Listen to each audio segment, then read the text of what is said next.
Ya, memang pernyataan beliau ini bermasalah sekali. Oh iya, sangat bermasalah sekali bagi yang berotak domba dan penjilat pengguna ijazah palsu yang otaknya melempem karena suka berendam di gorong-gorong. Ini pernyataan yang sangat fatal, apalagi diucapkan oleh seorang tokoh nasional senior sekelas Pak Yusuf Kala.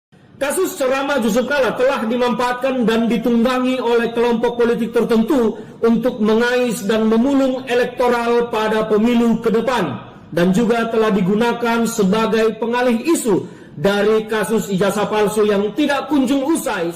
Saya memperhatikan khususnya kader-kader PSI banyak yang menggoreng isu ini dan berupaya menarik-narik kelompok Islam dan Kristen ke dalam konflik ini. Kepada kader-kader PSI, saya menghimbau untuk tidak perlu menjadi sok paling toleran dalam hal ini, karena di zaman Jokowi intoleransi meningkat. Padahal ini kan Pak JK sudah diobrak-abrik ini istilahnya. Tapi kok diam saja, padahal ini yang dimunculkan ini editan setan, ini jelas editan setan. Sudah tahu dirinya yang salah tapi masih juga ngeles menyalahkan Pak JK. Tapi memang dasar pendeta Joshua yang sumbu pendek, ya kawan-kawannya juga begitu.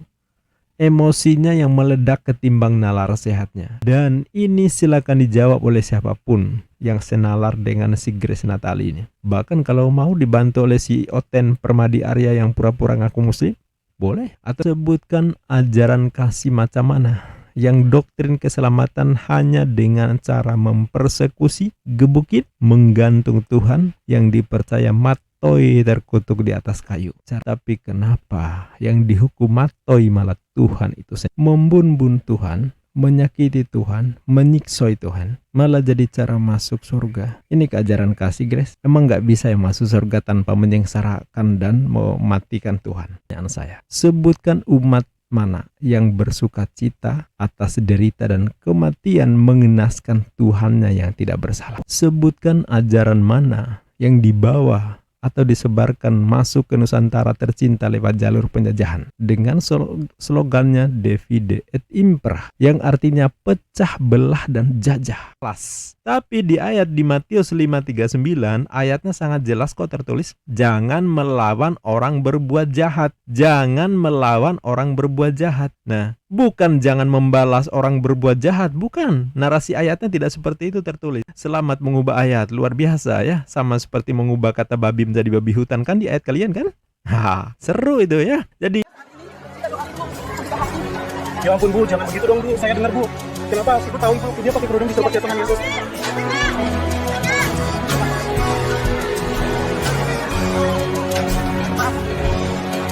Apa yang dilakukan apologet muslim membahas keyakinan kalian adalah reaksi, bukan aksi. Selama kalian masih mengusik apa yang menjadi iman kami, keluar masuk kampung menjual agama kalian ke kami, maka selama itu pula kami akan hadapi, membedah apa yang kalian tawarkan sebagai bentuk perlawanan anasir-anasir penyesatan dan pemurtadan yang gentayangan dan kalian tebar. Pernyataannya Pak Yusuf Kala dalam ceramahnya di UGM baru-baru ini, sampai-sampai beliau ini dilaporkan ke polisi.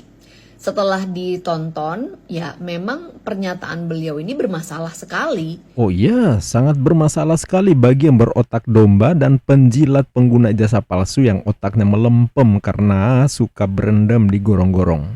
Jadi dalam salah satu bagian ceramah tersebut, beliau membahas mengenai mengapa agama begitu gampang dijadikan alasan konflik.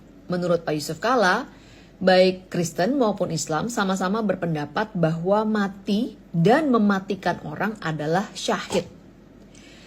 Ini pernyataan yang sangat fatal, apalagi diucapkan oleh seorang tokoh nasional senior sekelas Pak Yusuf Kala. Yang fatal itu bukan Pak JK, tapi lu, Grace Natali. Kok bisa-bisanya jadi korban framing video editan jahat dari kawan-kawan satu kandangmu? Yaitu ada Erman.cs kan? Itu teman-temanmu kan? Mudah-mudahan sih bukan kesengajaan, bukan orkestrasi kalian yang sengaja bikin untuk menaikkan popularitas partai yang kamu dirikan. Mudah-mudahan bukan ya. Nah, kamu ini Grace Natali kan mantan jurnalis, lama di media televisi. Kok bisa kamu beropini sedangkal itu? Kan harusnya jurnalis itu nalurinya kan tajam ya. Dia tidak mungkin beropini, dia harus mempelajari betul sampai memahami bahwa ada fakta dan datanya seperti ini, data pendukungnya seperti apa, baru membuat analisis yang kemudian disajikan menjadi informasi yang dipublikasikan. Lah ini kok enggak ya? Kamu betul-betul parah lu Grace ya. Kok enggak menyimak video lengkapnya langsung beropini menuduh seolah-olah Pak JK sendiri yang berpendapat. Sekarang kamu pasti malu semalu-malunya Grace, karena terbukti secara fakta bahwa Pak JK tidak sedang membuat tafsir teologis, melainkan hanya menceritakan sosiologis pihak yang berkonflik di masa itu. Malu banget kamu sekarang Grace, rasain Grace ya. Nikmati saja rasa malu ini sampai mati. Sejarah akan mencatat kamu ikut penebar fitnah terhadap Pak JK. Itu tidak bisa dihapus. Walaupun rame-rame sekarang sudah pada minta maaf, tetapi cara kalian menyampaikan opini memfitnah Pak JK itu akan tercatat dalam sejarah. Mengapa fatal? 3 hal. Pertama, distorsi dari ajaran agama. Esensi dari ajaran kekristenan adalah kasih. Seberat apapun kesalahan orang, diajarkan untuk memaafkan. Tidak boleh melakukan pembunuhan atau penghilangan nyawa dengan alasan apapun. Kedua, pernyataan Pak Yusuf Kalla sangat rawan dipelintir untuk melegitimasi kekerasan. Meskipun mungkin maksud sebenarnya adalah untuk menjelaskan sosiologi konflik. Tetapi di era digital seperti saat ini, begitu mudah video itu dipotong, diedit, dan digunakan oleh pihak ekstrim untuk membenarkan radikalisme. Ketiga, pernyataan Pak JK ini bisa memicu ketegangan antar umat beragama dan polarisasi di ruang publik. Oleh karenanya, tolong Pak Yusuf Kalla untuk mencabut pernyataan tersebut, buat permintaan maaf dan klarifikasi ke depan publik. Sebagai seorang tokoh nasional yang sudah sangat senior, seharusnya Pak Yusuf Kalla sadar bahwa pernyataan Bapak itu memiliki otoritas yang lebih tinggi dibandingkan dengan opini orang biasa. Grace, kalau kamu paham bahwa Pak JK menjelaskan tentang sosiologis, lah kenapa justru kamu salahkan? Ya. Kalau lantas ada pihak yang mengedit, memanipulasi, mengubahnya menjadi konten yang keluar dari konteks, bahkan kalau ada yang bertindak ekstrim karena kedunguannya. Macam kalian-kalian yang hari ini jadi korban framing video ala Ade Armando CS ya. Lah kok Pak JK yang disalahkan dan disuruh minta maaf? Ini nggak masuk akal ya. Kenapa logikamu mendadak ambruk Grace? Apa gara-gara jabatan dari penikmat ijazah nggak jelas itu ya? Atau apa sih Grace? Mosok korban fitnah yang harus diproses hukum malah disuruh minta maaf. Otakmu di mana sih Grace? Harusnya yang bermasalah, yang menciptakan masalah itulah yang diproses. Kenapa Pak JK yang notabene korban fitnahan, videonya dipelintir, lah kok harus Pak JK yang minta maaf? Ini gimana? Jelas-jelas Pak JK tidak sedang membahas ayat, tidak membahas tafsir teologis dari kitab suci Kristen maupun Islam. Tidak. Dan itu cukup clear kalau membaca video lengkapnya. Bahkan tokoh-tokoh Kristen dan orang-orang yang kemarin menebar fitnah terhadap Pak JK jadi korban framing video editan. Sekarang kan sudah pada malu kan? Sekarang sudah pada minta maaf. Kepada Saudara Muhammad Yusuf Kalla, saya Ferdinand Hutahayan, Managing Director Ferdinand Hutahayan & Co, kantor hukum di Jakarta. Video ini adalah somasi terbuka untuk Saudara Muhammad Yusuf Kalla atas ceramahnya di sebuah acara yang beredar luas di media sosial. Dan apabila Saudara Muhammad Yusuf Kalla tidak menyatakan permintaan maaf dalam 3 kali 24 jam sejak video ini saya rilis, maka kami akan mengajukan laporan kepada Saudara Muhammad Yusuf Kalla. Kami akan mengambil langkah hukum melaporkan saudara ke pihak Kepolisian Negara Republik Indonesia dengan pasal-pasal penistaan agama dan upaya-upaya provokasi yang berpotensi menimbulkan konflik berbasis agama. Perkembangan terakhir kasus ceramah Yusuf Kalla yang telah dilaporkan ke polisi, dan setelah mendengar masukan, keterangan, penjelasan dari banyak pihak, saya Ferdinand Hutahayan menyatakan sebagai berikut. 1. Kasus ceramah Yusuf Kalla telah dimanfaatkan dan ditunggangi oleh kelompok politik tertentu untuk mengais dan memulung elektoral pada pemilu ke depan, dan juga telah digunakan sebagai pengalih isu dari kasus ijazah palsu yang tidak kunjung usai sampai saat ini dan tidak kunjung jelas nasib perkara ini seperti apa. Yang kedua, saya meminta dan menghimbau kepada siapapun yang sudah melaporkan Yusuf Kalla maupun yang hendak melaporkan Yusuf Kalla agar tidak membawa-bawa lembaga kekristenan dalam pelaporan, karena ini bukan konflik antara Kristen dengan Yusuf Kalla dan juga bukan konflik antara Islam dengan Kristen. Saya mengecam siapapun yang membawa-bawa lembaga kekristenan untuk melaporkan Yusuf Kala. Yang ketiga, saya menghimbau kepada siapapun kader-kader partai politik untuk tidak menggunakan isu ini menjadi isu pemecah belah antara Islam dan Kristen. Saya memperhatikan khususnya kader-kader PSI banyak yang menggoreng isu ini dan berupaya menarik-narik kelompok Islam dan Kristen ke dalam konflik ini. Yang terakhir, kepada kader-kader PSI, saya menghimbau untuk tidak perlu menjadi sok paling toleran dalam hal ini karena di zaman Jokowi intoleransi meningkat.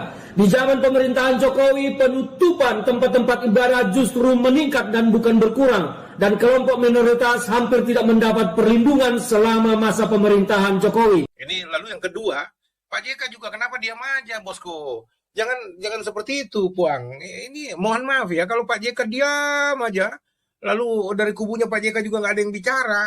Nah ini saya pikir sengaja dibiarin atau gimana ini? Itu kan saya boleh bertanya seperti itu, kenapa Pak JK diamin? Untuk apa? Padahal ini kan Pak JK sudah diobrak-abrik ini istilahnya. Tapi kok diam saja? Padahal ini yang dimunculkan ini editan setan, ini jelas editan setan. Sudah tahu dirinya yang salah tapi masih juga ngeles menyalahkan Pak JK karena dianggap tidak merespon. Ini kayak otak-otak pendeta Joshua Tewu ya. Dia yang salah karena reaktif, emosional tanpa check and recheck. Kok Pak JK yang disalahkan gitu ya? Jelas-jelas dari awal kalau kita baca di berbagai media, pihak UGM itu sudah melakukan klarifikasi. Pihak Pak JK juga sudah melakukan klarifikasi gitu ya. Sudah ada tim dari Pak JK itu mengklarifikasi tentang pidato itu. Udah clear sebenarnya dari awal. Tapi memang dasar pendeta Joshua yang sumbu pendek, ya kawan-kawannya juga begitu. Emosinya yang meledak ketimbang nalar sehatnya. Lah kok Pak JK yang disalahkan? Pak Joshua Tewu, apa perlu bantuan Pastor Sarah Kak Jos? Biar kau nggak emosional. Nah, bilang aja kalau mau ya. Nah, kenapa saya membahas secara khusus si Grace ini? Karena dia ini pejabat BUMN. Jadi bukan orang bebas rakyat sipil biasa seperti kita, tapi pejabat BUMN. Nah, makanya ketika dia ikut mengframing persoalan ini, bagi saya dia telah menggali kuburannya sendiri. Kok ikut-ikutan gitu ya? Padahal lu harusnya bekerja untuk apa gitu ya? Ngapain ikut-ikut seperti ini ya? Bukan kapasitasmu Grace harusnya ya, kalau dia sadar bahwa dia disuapin oleh rakyat. Dan saya sangat yakin Grace dan gerombolannya itu bakal tenggelam sih sebenarnya.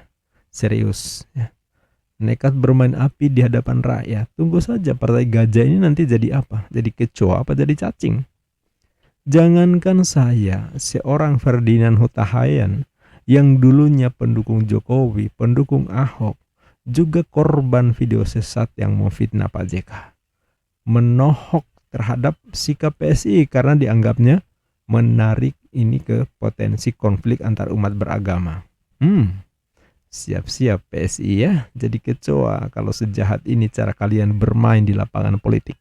Sebagai pembelajaran untuk menjauhi pihak-pihak yang berpolitik kotor, suka menebar fitnah untuk mencari popularitas, ya, memanfaatkan kekurangan atau ketidakpahaman rakyat dalam memilah informasi di dunia maya. Saatnya kita jadikan momentum untuk mengingatkan kepada rakyat, jangan terkesima dengan gemuknya gajah, ya. Walaupun gemuk tapi kalau kejahatannya berlebihan, sementara prestasinya minus,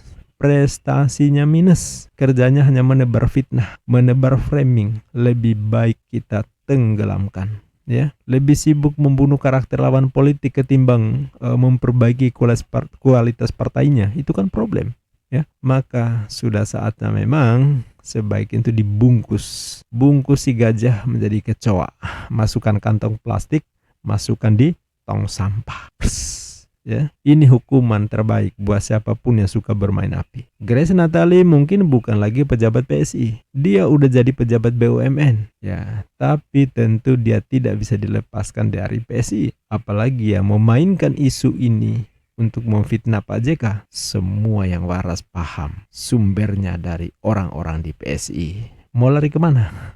ya. Mau kalian ngelak, tapi kami sebagai rakyat punya cara menghukum kalian. Nah, itu penting. Tapi satu hal yang penting bagi saya untuk menanggapi, karena di sini si Grace Natali berpromosi doktrin keagamaannya bahwa di Kristen itu kasih, seberat apapun kesalahannya dimaafkan, bukan dimatiin. Kan itu intinya ya. Bagus ya, bagus banget ya. Orang mempromosikan doktrinnya, bagus. Tapi kan dipromosikan di media sosial, di media publik, maka boleh dong kita menanggapi. Karena sudah sampaikan ke publik, maka kita punya hak untuk mereaction. Boleh menanyakan, boleh merespon. Nah, menggelitik bagi saya untuk bertanya, Grace. Dan ini silakan dijawab oleh siapapun yang senalar dengan si Grace Natali ini. Bahkan kalau mau dibantu oleh si Oten Permadi Arya yang pura-pura ngaku muslim, boleh. Atau dibantu si Adet Arbandot ya, dan kawanan gajah lainnya ya, nggak apa-apa.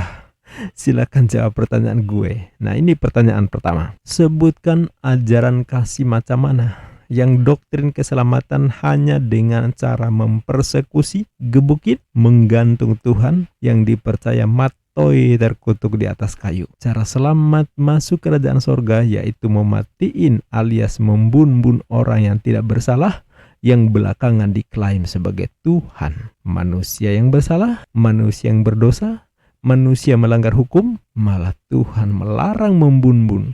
Tapi kenapa yang dihukum matoi malah Tuhan itu membunuh Tuhan, menyakiti Tuhan, menyiksoi Tuhan, malah jadi cara masuk surga. Ini keajaran kasih, Grace. Emang nggak bisa ya masuk surga tanpa menyengsarakan dan mematikan Tuhan. Jadi kalian selamat dengan cara menyiksoi dan membunuh Tuhan kalian. Sekarang jelasin ke gue, ini yang kamu sebut kasih. Kalau orang melakukan kesalahan aja nggak boleh dibunuh, apalagi dengan ajaran yang justru keselamatannya dibangun dengan cara membunuh anak manusia yang tak bersalah. Apalagi manusia itu dianggap 100% Tuhan. Ayo, kumpulkan semua oten dan termul yang paling gundul untuk menjelaskan ini. Bahwa kasih yang kalian pahami adalah yang seperti itu. Selamat dengan cara membunuh Tuhan. Ya. Yang kedua, makna kasih yang saya pahami ya, harusnya tidak bertentangan dengan kodrat akal sehat manusia. Misalnya nih, jika kita mendengar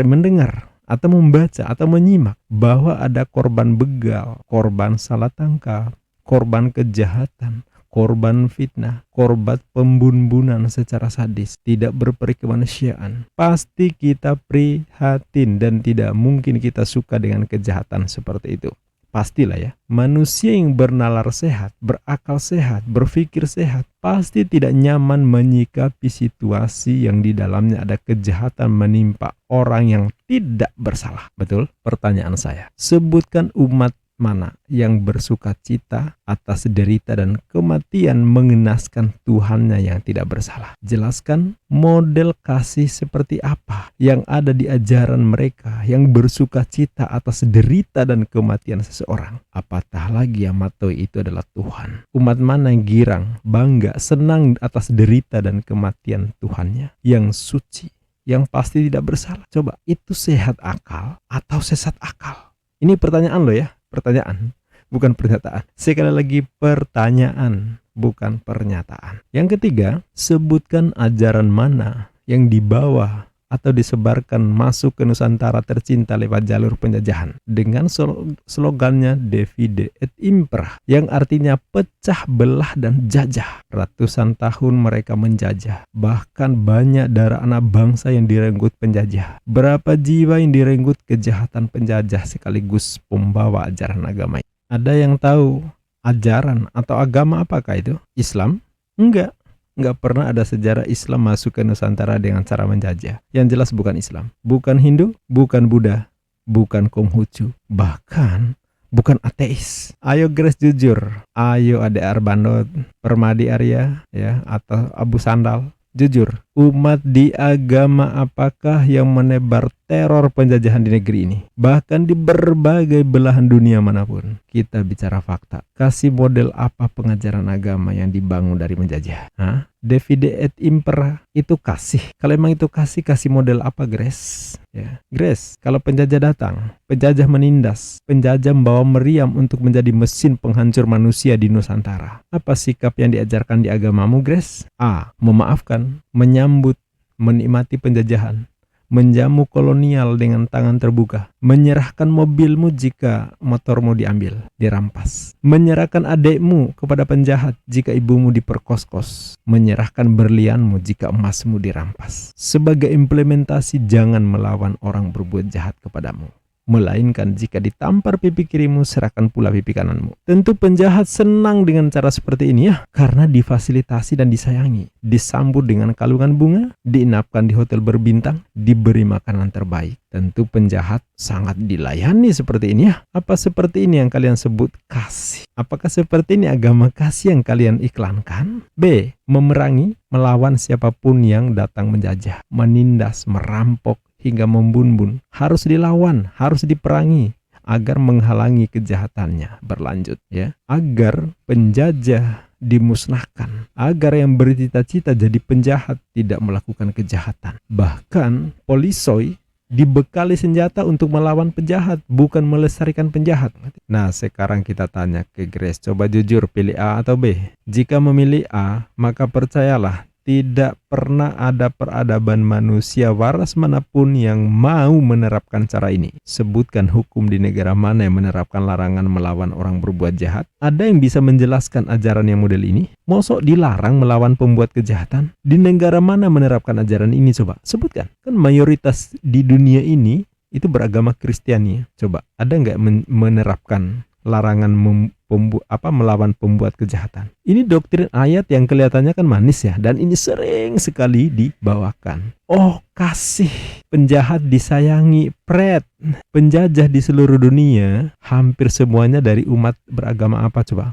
Jujur, pengobar perang dunia 1, pengobar perang dunia kedua itu dari umat beragama apa? Jujur ya, kasih katanya.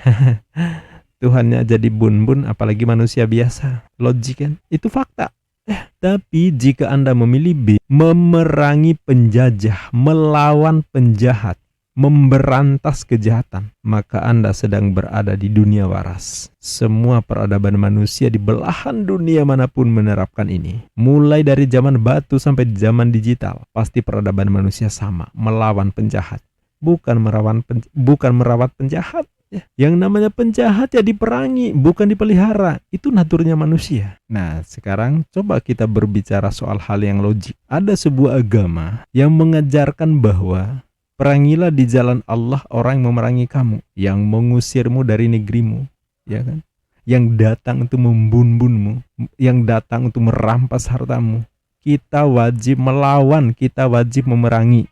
Itu diperintahkan salah satu agama. Pertanyaannya, itu masuk akal nggak? Dan faktanya, ternyata itulah yang dilakukan oleh para pejuang kemerdekaan hingga penjajah berhenti menjajah. Kabar baiknya, itu adalah perintah ajaran Islam. Dalam Islam, mengajarkan seperti itu. Kalau penjahat, kalau penjajah, kalau penindas, ya dilawan, bukan dimanjakan. Makanya kita merdeka, makanya masyarakat kita tenang dan damai. Karena penjajah dihalangi, penjahat dihukum, penjahat dilawan. Coba itu, sesuai nggak dengan ajaran Islam? Sesuai banget. Kalau kita tidak menerapkan ajaran itu, ya sudah, bisa jadi sampai sekarang kita masih dijajah. Kenapa? Penjahatnya dirawat. Tapi menerapkan ajaran Islam, kita wajib memerangi penjajah. Sekarang kita merdeka kan? Fakta itu. Nah, coba simak pidato Bung Tomo saat menghadapi kejahatan orang-orang yang kafir di Surabaya dalam peristiwa 10 November yang sangat terkenal itu. Apa kata Bung Tomo? Ya, hai tentara Inggris, kau menyuruh kita membawa senjata yang telah kita rampas dari tentara Jepang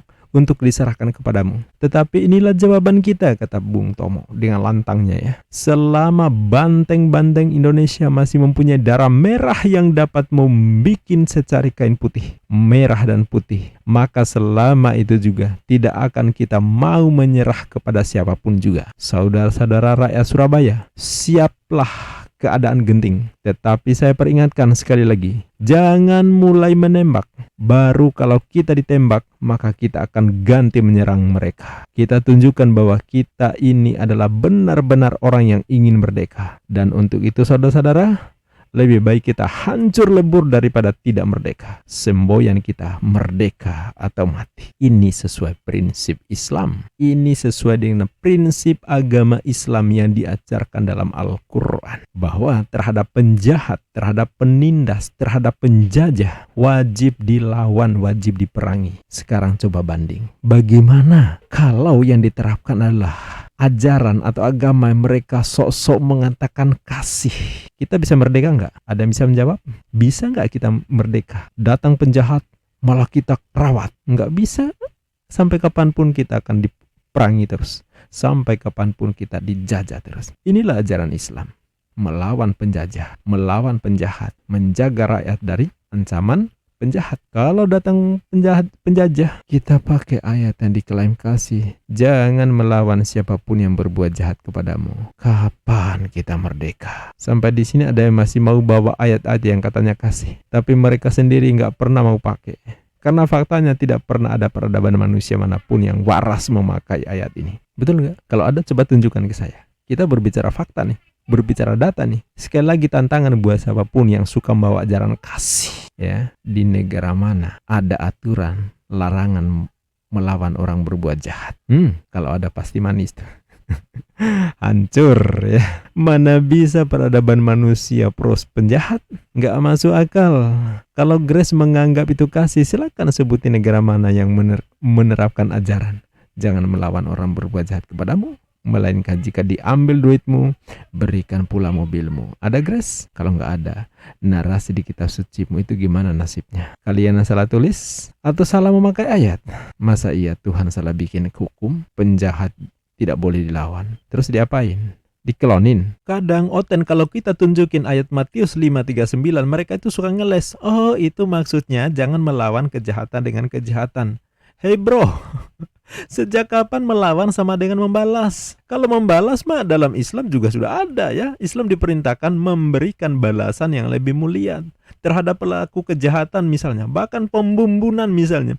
Jika sudah ditetapkan hukumannya, pelakunya sudah tahu dirinya bersalah, siap menerima hukuman, maka dimaafkan itu jauh lebih baik. Itu diajarkan. Nah, jadi kalau mau maknai membalas itu gini bro. Misalnya nih ada tetangga ngasih roti, kita balas dengan memberinya buah. Itu membalas namanya. Ada orang yang senyum ke kita, kita balas dengan senyum. Itu membalas namanya. Orang ngasih salam, assalamualaikum, kita balas dengan waalaikumsalam warahmatullah atau waalaikumsalam warahmatullahi wabarakatuh. Itu membalas namanya. Itu makna membalas. Tapi di ayat di Matius 5:39 ayatnya sangat jelas kok tertulis, jangan melawan orang berbuat jahat. Jangan melawan orang berbuat jahat. Nah, bukan jangan membalas orang berbuat jahat, bukan. Narasi ayatnya tidak seperti itu tertulis. Jadi kalau ngeles pakai narasi jangan membalas kejahatan dengan kejahatan, maka kalian harus ubah dulu narasi ayat di kitab kalian.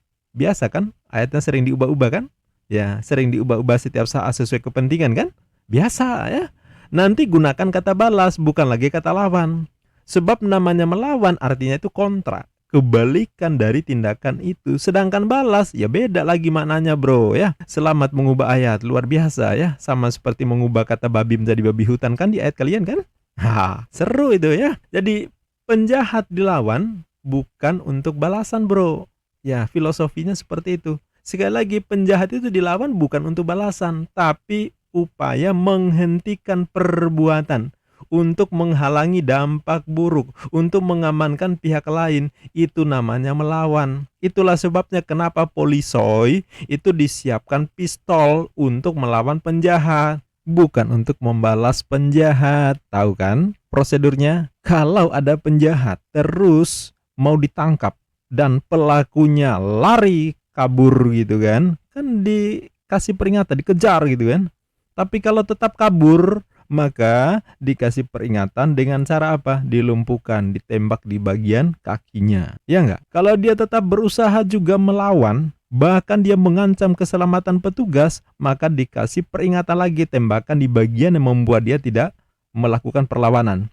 Kalau dia makin mengancam lagi keselamatan petugas, maka ditembak di bagian yang memungkinkan dia tidak memungkinkan untuk melakukan perlawanan sama sekali. Itu namanya melawan, bro, ya. Bukan membalas tapi melawan. Tujuannya apa? Supaya si pelaku kejahatan menghentikan kejahatannya. Supaya apa? Supaya pelaku kejahatan tidak membuat masyarakat lain yang terdampak kejahatannya.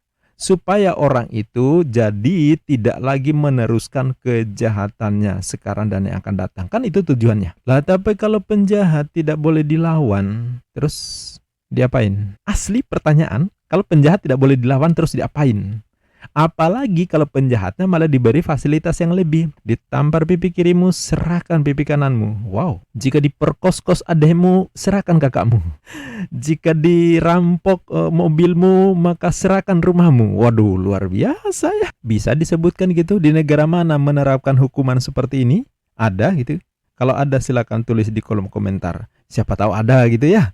Saya sangat senang sekali umpama ada biar menjadi contoh.